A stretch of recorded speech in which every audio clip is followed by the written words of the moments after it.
ولكن إسرائيل لم تنسحب. Israel commits daily violations and aggressions against individuals, properties, and various areas,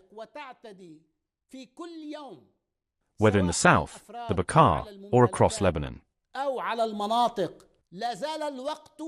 Know that this resistance is present and ready.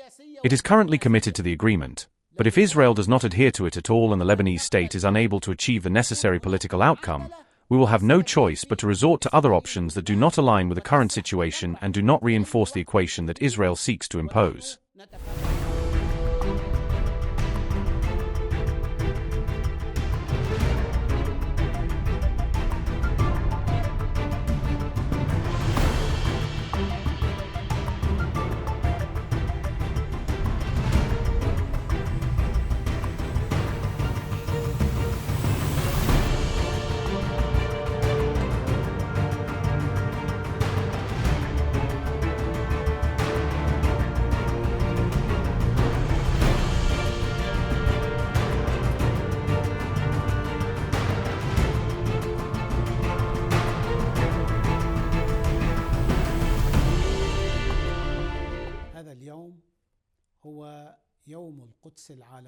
International Quds Day is a day of solidarity with occupied Al-Quds and with all the oppressed around the world in the face of the arrogant powers, occupiers, conspirators, and tyrants.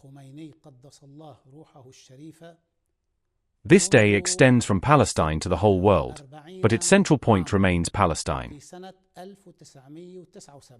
The late Imam Khomeini declared it a global day to confront oppression and tyranny. According to Imam Khomeini, the Palestinian cause is not a political tactic but a matter of faith, heart, and belief.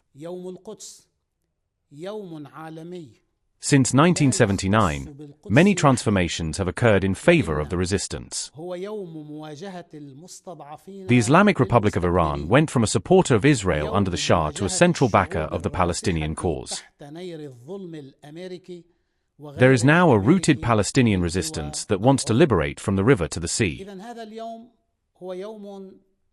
Al-Aqsa flood transformed the Palestinian cause into a global one. The resistance today is armed, supported, and widely embraced in the region, from Lebanon to Yemen, Iraq, Iran, and others. Israel is a demonic, expansionist entity that feeds off US imperialism. There is no legitimacy to anything Israel claims, not in the West Bank, not in the lands of 1967, nor in its settlements. The number of Palestinian martyrs has exceeded 51,000, men, women, and children, and they have suffered greatly. The Palestinian people cannot be defeated. They are rightful owners of the land, and we are promised victory in the Quran. We believe in the liberation of the holy sites. Al-Aqsa is the first Qibla and a sacred trust. The world is divided between the people of truth and the people of falsehood. We choose to stand with truth. Following the leadership of Imam Khomeini is a religious and ideological duty that transcends borders and politics. Our interest in Lebanon lies in supporting the oppressed and standing with Palestine.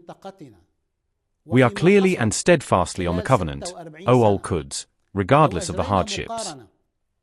Hezbollah's support for Palestine has been expressed through sacrifice, including the martyrdom of Sayyid Hassan Nasrallah's son.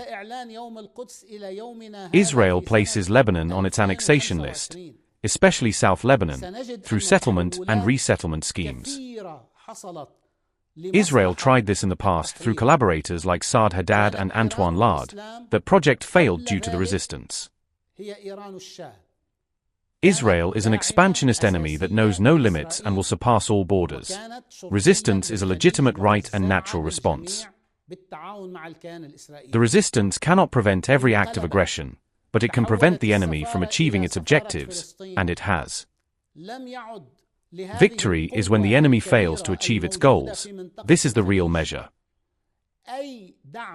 We are on the path of resistance, confrontation after confrontation, until the occupation is defeated, God willing. Israel has three goals in Lebanon: expansion, elimination of the resistance, and control over Lebanon's future. We have confronted all three objectives through faith and national interest. After the ceasefire agreement, November 2024, the responsibility shifted to the Lebanese state. The state must move beyond diplomacy at some point to confront the occupation and its violations. Hezbollah fully abided by the ceasefire agreement, but Israel did not. It remains in violation and continues its attacks on Lebanon. Israel regularly violates Lebanese sovereignty, bombing the south, the Bekaa, and the suburbs of Beirut. These are not minor breaches. They are full acts of aggression that must be stopped. The justifications and conditions set by Israel are meaningless. Lebanon has implemented the agreement. Israel has not. We reject normalization in all its forms, and we reject any political path that gives Israel what it failed to gain by war. The Lebanese state, especially the three presidents, reject these normalization paths. Israel must withdraw from Lebanese territory unconditionally. The Lebanese government must begin reconstruction discussions without linking it to any other issue. Hezbollah will support the state and work together in reconstruction, rescue, and reform. There are incidents happening in Syria and along the Lebanese-Syrian border. Hezbollah has no connection to them. The Lebanese army is responsible for defending Lebanon's borders, and this is a national duty. Quds Day is a day of dignity for Palestine, Gaza, Yemen, Iraq, Iran, Lebanon, and all the free peoples of the world. The Palestinian people have shown unmatched steadfastness, strength, and willingness to sacrifice. We've received letters from fighters ready for martyrdom, eager to defend the cause. The love for life exists, but only a dignified life rooted in resistance. Hezbollah and Amal played a role in ensuring presidential elections and stabilizing Lebanon's political path during war. Lebanon cannot rise unless all its people rise together. Unity is the foundation of stability. We must all be one hand, Israel must withdraw, reconstruction must begin, and we must never tie aid or rebuilding to foreign conditions.